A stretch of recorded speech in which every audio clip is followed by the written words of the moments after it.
Además tenemos una enorme bendición que justamente el pastor Miguel Ángel Palomino, que será el profesor de este módulo, está con nosotros y yo le he pedido encarecidamente que nos acompañe predicando la palabra del Señor. Así que vamos a pedirle al pastor Miguel Ángel que pase aquí al frente. Vamos a recibirlo con un aplauso, pastor.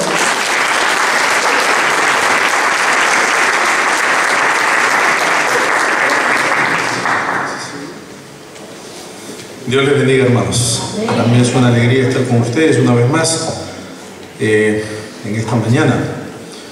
Es un día bonito afuera, no está haciendo mucho frío. Estaba lloviendo un poco temprano, pero ha mejorado bastante, creo.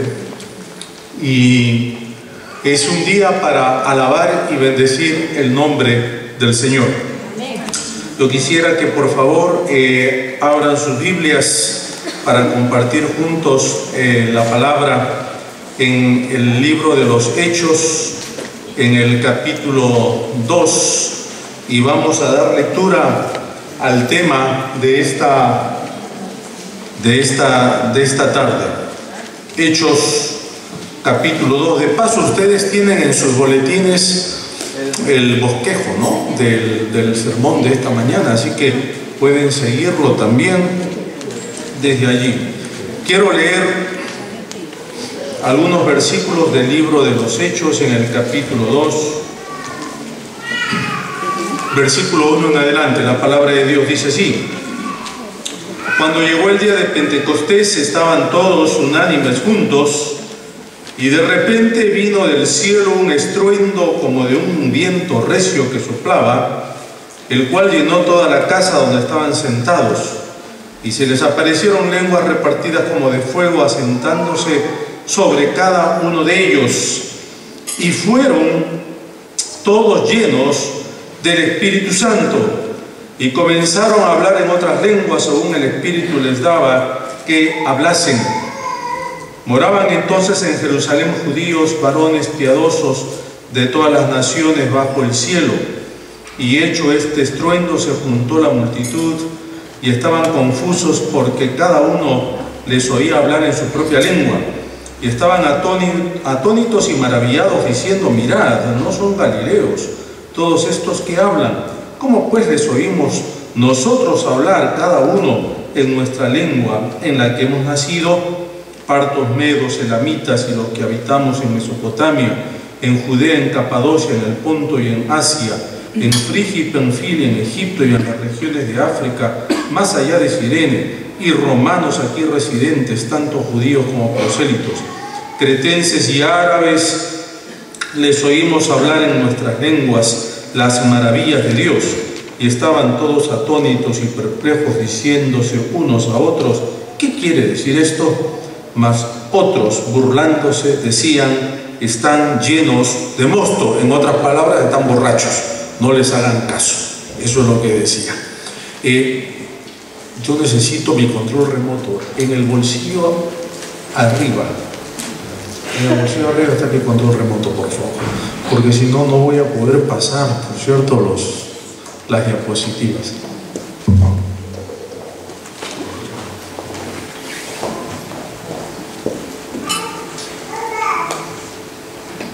No sé si se ve bien la foto, pero oye, ¿esto está muy fuerte o es el retorno que yo tengo muy alto?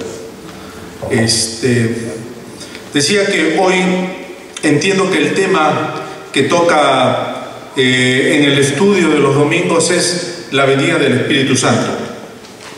Y el día de Pentecostés, como lo acabamos de leer aquí en el libro de los Hechos, se celebraba 50 días después de la Pascua. 50 días después de la Pascua, entonces para nosotros ahora sería, y en todo el mundo cristiano, sería el último domingo de mayo. O sea que estamos como 4 domingos antes de lo que sería o hubiese sido, o, ¿no es cierto?, estaríamos celebrando el día de Pentecostés. Pero el día de Pentecostés se conoce como aquella manifestación especial del Espíritu Santo. No solamente lo que nosotros llamamos sobre ¿cómo llamaríamos? Un grupo especial, sino sobre todas las personas que estaban siguiendo al Señor, que por lo menos cumplieron un requisito de parte del Señor. Cuando Él estaba por irse con su Padre, nos dicen los Evangelios y también el primer capítulo de Hechos, que el Señor Jesús le dijo a los apóstoles que no se fueran de Jerusalén, sino que esperaran la promesa del Padre, y que esperaran entonces juntos, unánimes, que esperaran todos unidos hasta que esto aconteciese. Y en el capítulo 1 del libro de los Hechos encontramos que estos 120 discípulos, no es que eran 120, eran muchísimos más, ¿verdad? Aproximadamente serían tal vez más de 1000 o algo de personas, porque Corintios nos dice que solamente 500 vieron al Señor resucitado en una oportunidad. Así que imagínense cuánto más serían. Pero 120 nomás obedecen lo que el Señor les había dicho. No se vayan de Jerusalén. Los demás se fueron, o los demás no quisieron esperar.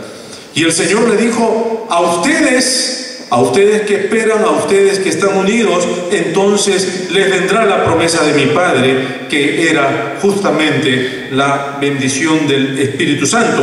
Y eso se da entonces en el capítulo 2, en los versículos que nosotros hemos leído. Miren ustedes, queridos hermanos, que cuando entonces hablamos, a ver esto, ¿me ayudan allá dándole un clic? Ahí estamos. Que cuando pensamos entonces en la venida del Espíritu Santo y en el Pentecostés, que dicho sea de paso, quizá en muy pocas iglesias cristianas ahora se estudia, tenemos que pensar un poquitito en la tendencia que en el día de hoy hay cuando hablamos de una congregación. Alguien ha dicho que la clave para entender y para desarrollar las iglesias en nuestro siglo, en este siglo XXI, ya no será más hablar de cómo las iglesias van a crecer. Eso fue en décadas pasadas. Desde los años 70 ha sido una norma en todas las iglesias del mundo desarrollar distintas estrategias de cómo hacer crecer las iglesias. En el día de hoy ya no se habla de eso porque las iglesias crecen. Especialmente crecen en los países de los continentes del sur, vale decir Asia, África y América Latina. Las iglesias están repletas, iglesias de miles y miles de personas. O sea que ya hablar de cómo hacer crecer una iglesia ya no es un tema para las congregaciones en el día de hoy. El tema para las congregaciones en el día de hoy será entonces cómo esta iglesia mantendrá su salud espiritual. Iglesias saludables. Y es ahí entonces cuando entra el tema del Espíritu Santo. Porque cuando nosotros hablamos del Espíritu Santo, estamos hablando básicamente de lo que dice Hechos 2:42. Y vamos entonces a leer ese versículo acá en la palabra. Pero en Hechos 2:42 se nos dice que la primera iglesia cristiana, luego que fueron bautizados, fueron llenos con el Espíritu Santo, esta iglesia se mantenía firme en las enseñanzas de los apóstoles, en la comunión, en el partimiento del pan y en la oración. Se mantenían firmes en 4 cosas. Se mantenían firmes en la enseñanza de los apóstoles, en la comunión, ¿verdad? O sea, en el partimiento del pan. Se mantenían firmes en lo que nosotros llamamos también la oración. Es decir, perseveraban juntos en la vida de oración. Y esto fue el resultado directo de esa unción especial que vino sobre ellos, ¿verdad? El día de Pentecostés.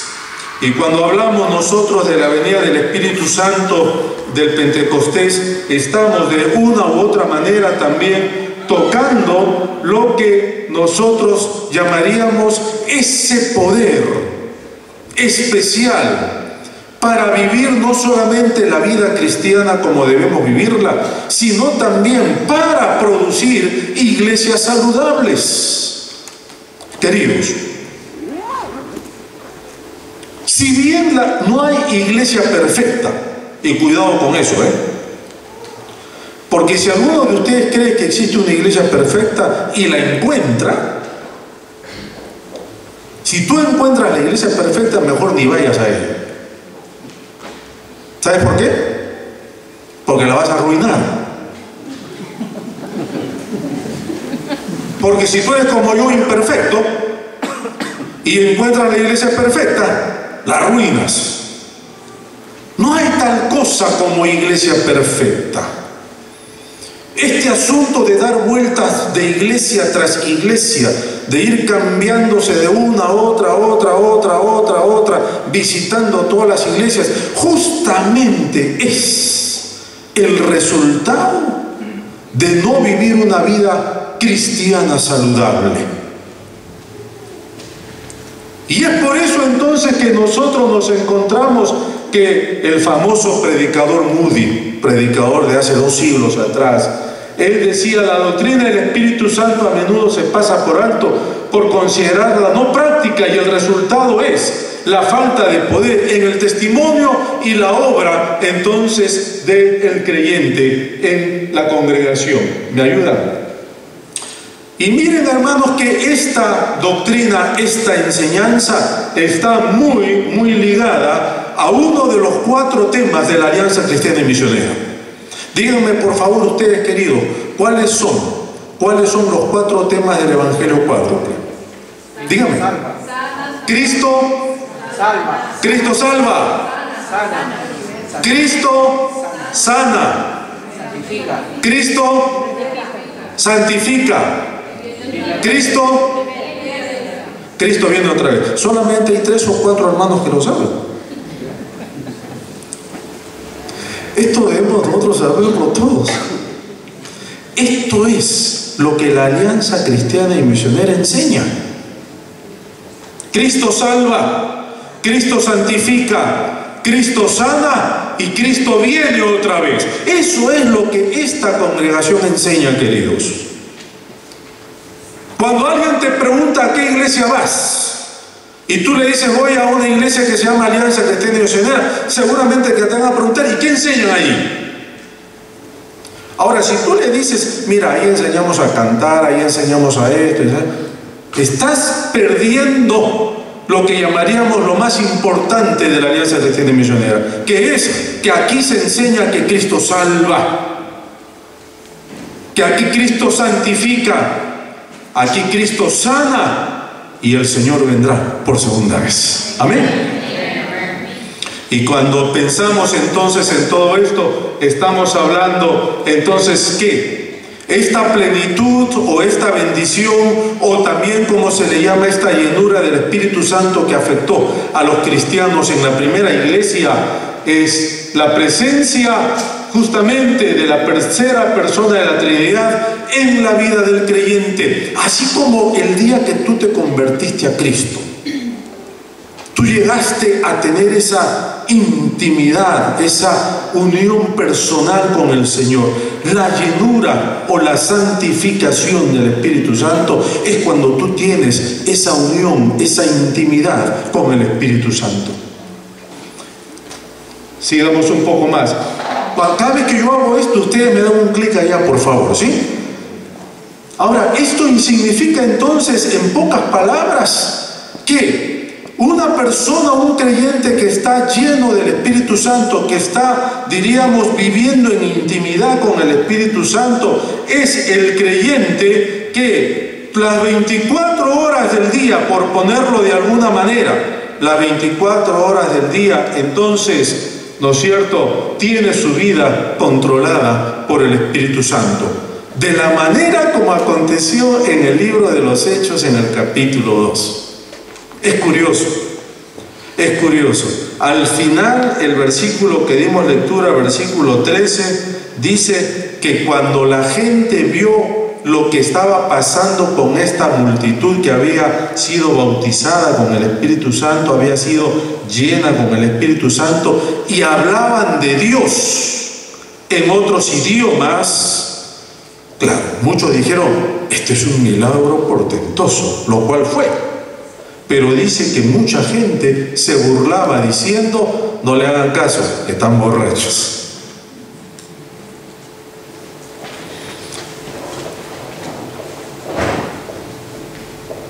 Cuando una persona está borracha, está ebria, pierde totalmente el control de su cuerpo, en primer lugar, pierde el control inclusive de sus pensamientos, pierde el control de sus palabras, pierde el control de todo. Por eso que el borracho actúa como actúa. Y a veces, ¿no es cierto?, hace el ridículo, no a veces, siempre creo que hace el ridículo. Porque ya el alcohol tomó control de la persona. Si esta persona era una persona decente, que hablaba bonito, se vestía bien, estaba bien pulcro, cuando estaba borracho, cuando el alcohol tomó control de su vida, es un tipo desaliñado, es un tipo sucio, habla mal, etcétera, etcétera, porque el alcohol controla todo lo que esta persona era. Y decimos: esta persona está borracha, esta persona está ebria. En una analogía no del todo tan grata, pero que sin embargo ilustra lo que está diciendo la palabra: cuando el Espíritu Santo toma control de tu vida, entonces tú actúas como el Espíritu quiere que tú actúes. Básicamente es eso. Ya tú no puedes actuar como tú quieres. De pronto el Espíritu tomó control de ti, de tu mente, de tus labios, de tu boca, de tus pensamientos, de todo lo que tú haces. El Espíritu tomó control y ya tú no eres quien quisiera ser. Es por eso que los primeros cristianos en el libro de los Hechos, ¿no es cierto?, cuando la gente los veía por allá, por las calles caminar, etcétera, actuar, la gente le decía: esos son los cristianitos. El libro de Hechos capítulo 13, por primera vez se les llama cristianos. Era un insulto a los cristianos en Antioquía, porque ahora reflejaban a Cristo en todo lo que hacían.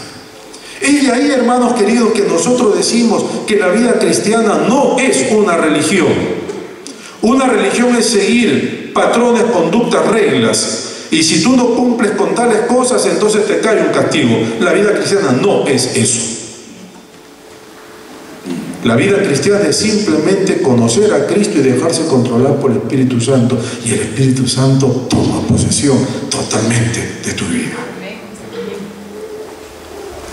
Pero más, cuando nosotros pensamos un poquitito entonces en la venida del Espíritu Santo, tenemos que pensar que la llenura entonces no convierte al creyente en una, ¿cómo llamaríamos?, en un grupo especial, en una élite dentro de la iglesia, sino que más bien le da esa sensibilidad para que el creyente pueda saber cuándo está obrando de parte de Dios. Y hermanos, lo que sucede en Hechos capítulo 2, como decía hace un rato, simplemente fue el cumplimiento de lo que el Señor había dicho en Juan 14:16. Es necesario que yo me vaya, dijo el Señor Jesús a sus apóstoles, pero yo me iré y entonces vendrá el Consolador para quedarse con ustedes.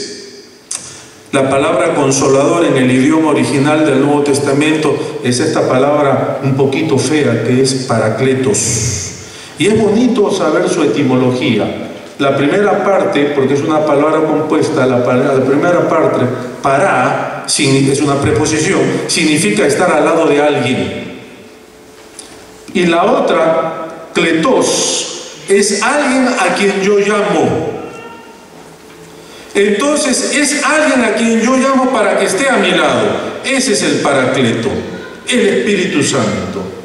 Una persona que se pone a mi lado. ¿Y para qué se pone a mi lado? Básicamente viene para hablarme de una manera que me permite seguir hacia adelante, para indicarme el camino, para acompañarme, para aconsejarme, para estar siempre, ¿verdad?, conmigo. Es el Consolador, es lo que hizo el Señor, lo que dijo el Señor Jesús antes de irse. Yo me voy, no estén tristes, le dijo a los apóstoles. Yo me voy, pero viene el Paracleto, el Espíritu Santo, y Él los consolará. Él guiará a todos a la verdad. Él, el Espíritu Santo. Y es este Espíritu Santo entonces que vino allí en Hechos capítulo 2. Ahora, hay algo que yo quisiera que quede bien en claro cuando hablamos, hermanos, de la llenura del Espíritu Santo, de la venida del Espíritu Santo sobre el creyente. Y no se ven los títulos acá arriba, pero eso no importa, porque lo que yo quiero es que prestemos atención a algunos versículos que voy mencionando aquí en las diapositivas. Pero en primer lugar, cuando la Biblia habla del creyente, la Biblia describe al creyente y al no creyente en términos de tener o no tener el Espíritu Santo. Romanos capítulo 8, versículo 9. Vamos a leer ese versículo rápidamente.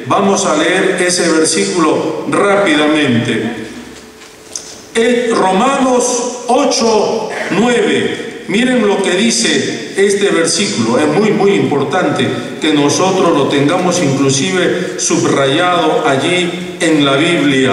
Dice: y vosotros no vivís según la carne, sino... Oh, gracias. Me ha salvado la vida, hermano. 8:9. Mas vosotros no vivís según la carne, sino según el Espíritu, si es que el Espíritu de Dios mora en vosotros. Y si alguno no tiene el Espíritu de Dios, de Cristo, ¿qué cosa? Si alguno no tiene el Espíritu de Cristo, ¿qué pasa? No es de él. Se acabó. O sea que no hay creyentes que pueden o no pueden tener el Espíritu Santo.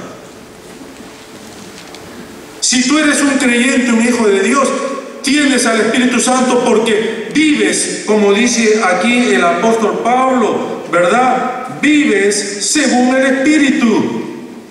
El Espíritu mora en ti. Entonces tú eres un creyente.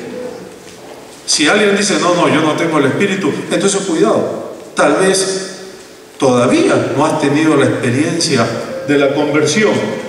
Muchos creyentes tienen la paz de Cristo, pero no viven en paz. Muchos, ¿verdad?, creyentes que inclusive no se gozan, aun cuando deberían gozarse, porque el Señor es gozo. Muchos han sido perdonados, pero todavía siguen con culpas. ¿Por qué? Porque hay algo tal vez dentro que les impide entonces disfrutar a plenitud lo que el Señor ya les dio.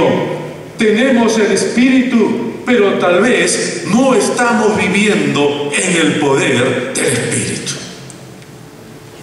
Una de las quizá cosas más tristes que no me gusta ver, para ponerlo de alguna manera, es cuando voy a un zoológico, y especialmente estoy pensando en un zoológico en un país en América Latina. Zoológico muy hermoso, con animales muy exóticos, muchos de ellos, y en este zoológico en particular tienen a un cóndor. Y para los que no saben qué es un cóndor, el cóndor es un ave de los Andes, el ave más grande del mundo. Es un ave que puede medir hasta 1,20 metros de los pies a la cabeza, y extendiendo las alas, el cóndor macho desarrollado puede llegar quizá hasta 4 y 5 metros. O sea que es un animal impresionante. Hace un par de años con mi familia fuimos al Cañón del Colca en mi país, en el Perú, para ver a los cóndores en su hábitat. Y el Cañón del Colca, como algunos de ustedes sabrán, es el cañón, uno de los más profundos del mundo. Y ahí arriba, desde arriba de estas montañas, y abajo se ve el río, el Colca justamente, etcétera, etcétera, ahí viven los cóndores. Y queridos, cuando tú ves volar a ese animal, te produce una sensación impresionante. Porque de pronto tú ves a ese animal enorme volando, dominando todas esas montañas.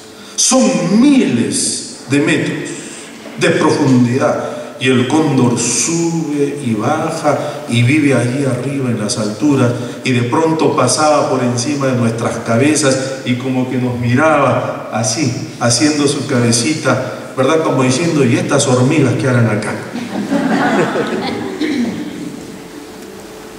Y en este zoológico en particular había un cóndor en una jaula, y la jaula era más alto que esto, pero pequeña, y ahí está este pobre animal. Yo sé que dicen que los zoológicos es para educar a la gente, pero no me importa. El cóndor no nació para estar enjaulado. El cóndor nació para estar libre y ser el rey de los aires. Y ahí estaba este tremendo animal. Ni siquiera puede caminar porque de un tranco ya la jaula le queda chica. Y ahí está, día tras día, semana tras semana, mes tras mes, año tras año, hasta que seguramente se morirá. Enjaulado, sin poder desarrollar todo el potencial que tiene, sin poder vivir como está llamado a vivir, porque fue creado para vivir en los aires, a miles de altura, y no al ras del suelo. Y querido, el creyente ha sido llamado para vivir vidas poderosas en el Espíritu Santo. El creyente ha sido llamado no para estar aprisionado, esclavizado. El creyente ha sido llamado para surcar los cielos espirituales y para disfrutar de todo lo que Dios tiene para cada uno de nosotros. El apóstol Pablo explica esto de varias maneras, ¿verdad? Déjenme rápidamente mencionar cómo el apóstol Pablo explica todo esto. El apóstol dice que la llenura del Espíritu Santo, esa capacidad para vivir a plenitud la vida cristiana, es un proceso que empieza en la conversión, como lo dije, pero que continúa poco a poco. Y lo dice entonces en Efesios, en el capítulo 1, dice, comienza con el sello del Espíritu Santo en tu vida, y luego entonces continúa cuando el Señor te llena tu vida, llena tu corazón con lo que nosotros llamamos la bendición del Espíritu Santo. Por eso que en el 5:18 de Efesios el apóstol va a decir, dejen que el Espíritu Santo los llene repetidamente. O en otras palabras, el apóstol va a decir, sean constantemente llenos del Espíritu Santo. En otras palabras, no se dejen aprisionar por hábitos pasados, por costumbres pasadas, por pecados pasados. Todo eso ya terminó. Ustedes son libres para vivir la vida entonces cristiana. Y hay quizá 3 preposiciones que podrían ayudarnos a entender un poquitito mejor lo que el Espíritu Santo hace en nuestras vidas. Y miren ustedes, estas 3 preposiciones son con, en y sobre. El Espíritu con nosotros describe la condición del creyente no santificado. En otras palabras, el Espíritu está a mi lado nada más. Yo lo conozco intelectualmente. Yo sé que es una persona, la tercera persona de la Trinidad. Yo sé que vino sobre estos 120 en el libro de los Hechos y que los bautizó con lenguas de fuego y todo lo demás. Yo sé todo eso. Eso es el Espíritu contigo, con el creyente. El Espíritu en el creyente más bien describe al Espíritu que es santificado, que está lleno de Él. Como dice Pablo ahí en Romanos 8, el Espíritu morando dentro, de pronto hay una fuerza interna que te lleva a romper todo tipo de ataduras que tú puedas tener.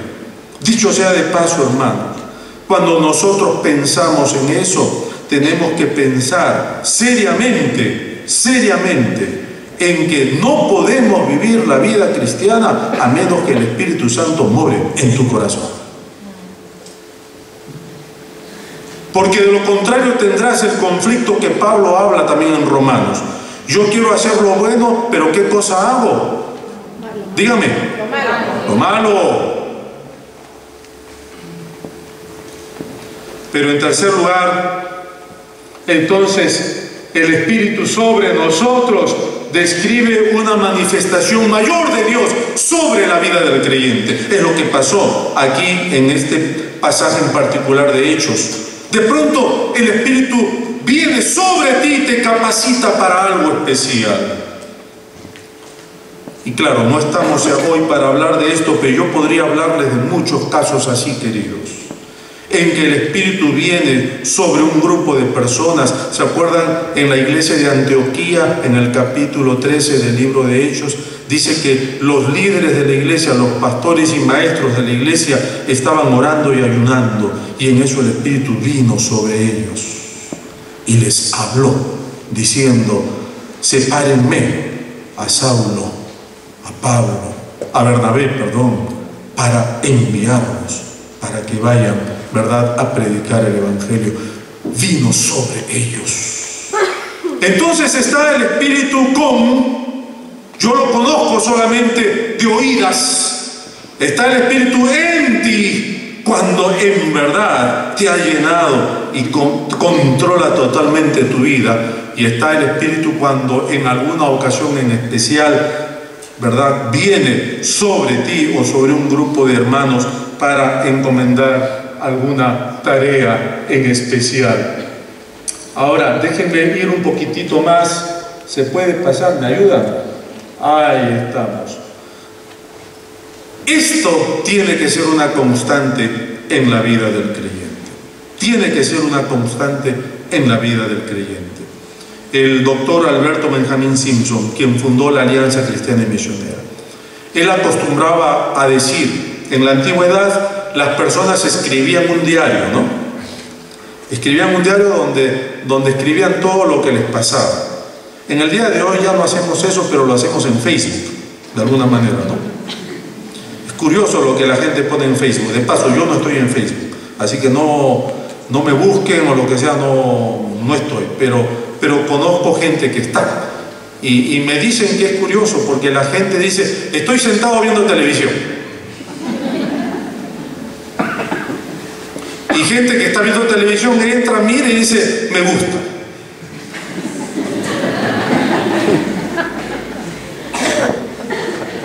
Otros ponen: estoy comiendo en un restaurante, y ponen la foto, ¿no?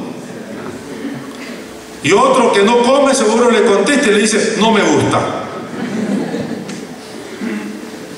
¿Qué se va a hacer? Formas de comunicación. Pero en la antigüedad se escribían cosas un poquito más trascendentales. Y Simpson era uno de ellos. Él tenía un diario, o sea, un cuaderno, donde escribía con puño y letra a la antigua lo que le pasaba cada día. Y gracias a esos diarios nosotros podemos reconstruir la vida de muchos grandes hombres y mujeres de la antigüedad. Si no hubiera habido eso, no sabríamos ni quiénes eran esas personas. Pero Simpson decía en sus diarios que en los momentos más cruciales de su vida, él tuvo una bendición especial del Espíritu Santo que lo capacitó para hacer cosas que antes no había podido hacer. Ya desde que era casi un niño él escribía en su diario. Y por ejemplo tiene una ocasión cuando luego de estar caminando por un bosque, él vivía en el Canadá. Un día caminando solo tiene una experiencia conmovedora con Dios. Dice que él siente la presencia de Dios allí en ese bosque. Y Simpson, que solamente era un adolescente, cae de rodillas y él dice: Señor, yo quiero prometerte que a partir de hoy yo consagro mi vida totalmente para ti. Y él corre a su casa y escribe en su diario: el día tal del mes tal a tal hora, mientras yo andaba en el bosque, me sobrecogió la presencia de Dios. Sentía como que Dios estaba ahí en el bosque conmigo, y yo entonces le consagré mi vida a Dios. Y Simpson dice: el Espíritu Santo me llenó. Tiempo más tarde, cuando él está ya de pastor en una iglesia, él tiene otra experiencia conmovedora. Era un hombre muy enfermizo y casi se muere. Sufría del corazón, sufría de los bronquios, sufría de todo. Y de pronto un día, cuando está muriéndose en uno de esos ataques, tiene otra vez una crisis emocional, una crisis espiritual, y vuelve a escribir en su libro, en su diario: hoy casi me muero, pero Dios me ha dado otra oportunidad, y hoy he consagrado otra vez mi vida al Señor. Y no solamente eso, sino que Simpson ahí dice: y hoy le he dicho al Señor que Él me sane por completo, cosa que yo puedo consagrar todo lo que soy a su servicio. Y desde ese momento Simpson no volvió a tomar una medicina más, quedó sano por completo. Más adelante, cuando ya Simpson era quizá el predicador más grande y el pastor más grande de la ciudad de Nueva York, tiene otra crisis más. Porque, hermanos, el hecho de vivir cerca de Dios no impide que tengamos crisis. ¿Me explico? Si tú crees que vivir cerca de Dios, lleno del Espíritu, te va a librar de problemas, vicisitudes o cosas parecidas, te equivocaste.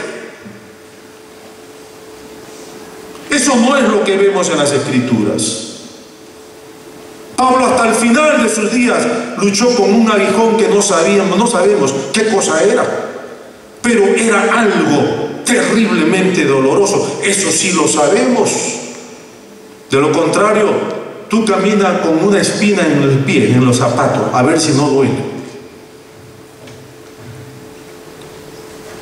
Y Pablo oró por sanidad, para que Dios le quite ese dolor, y nunca se lo quitó.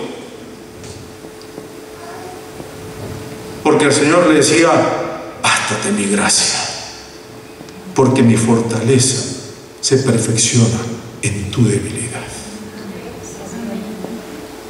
Y Simpson tuvo que reconocer también ya en la postrimería de su vida que aún después de tanto trajinar necesitaba una vez más esa unción especial de Dios para continuar en su vida. Y hermanos, esas crisis tenemos que enfrentarlas todos nosotros. Tú no puedes vivirla por tu hijo o por tu marido, o viceversa.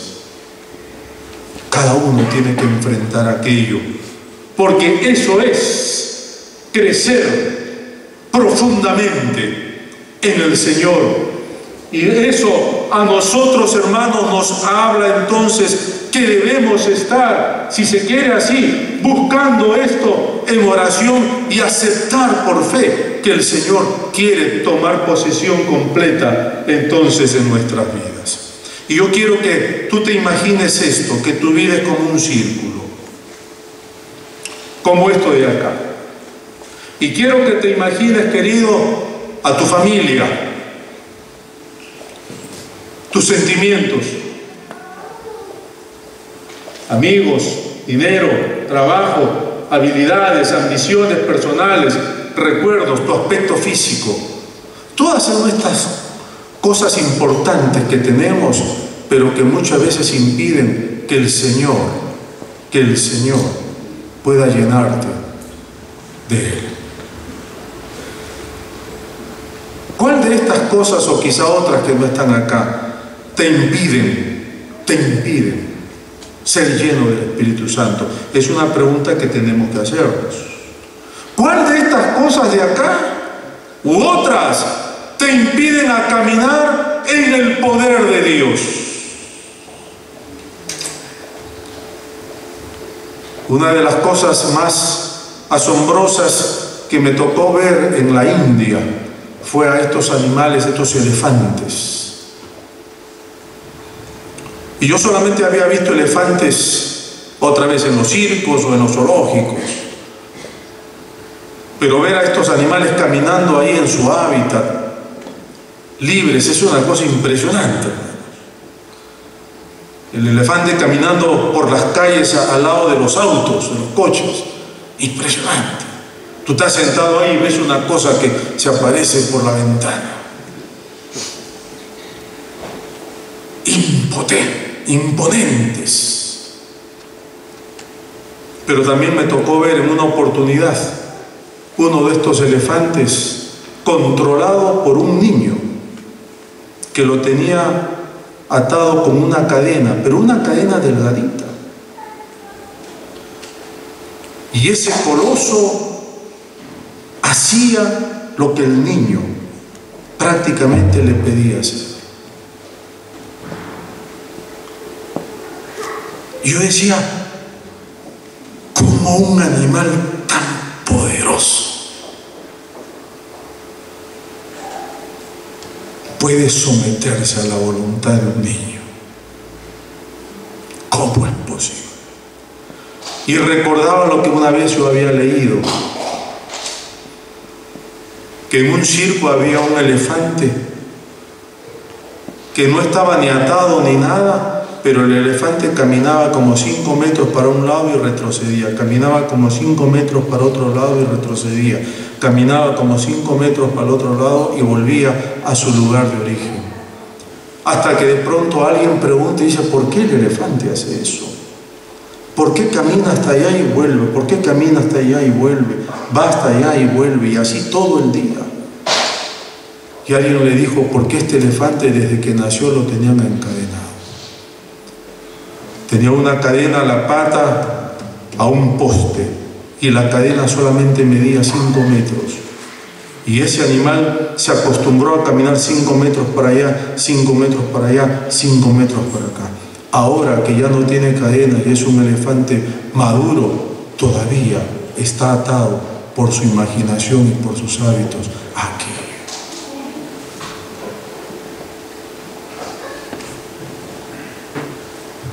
¿Cuántas veces Cristo ya está en tu vida, querido? Pero al igual que estos elefantes, todavía nosotros no podemos vivir en libertad ni en la llenura del Espíritu Santo, porque estamos esclavizados y atados por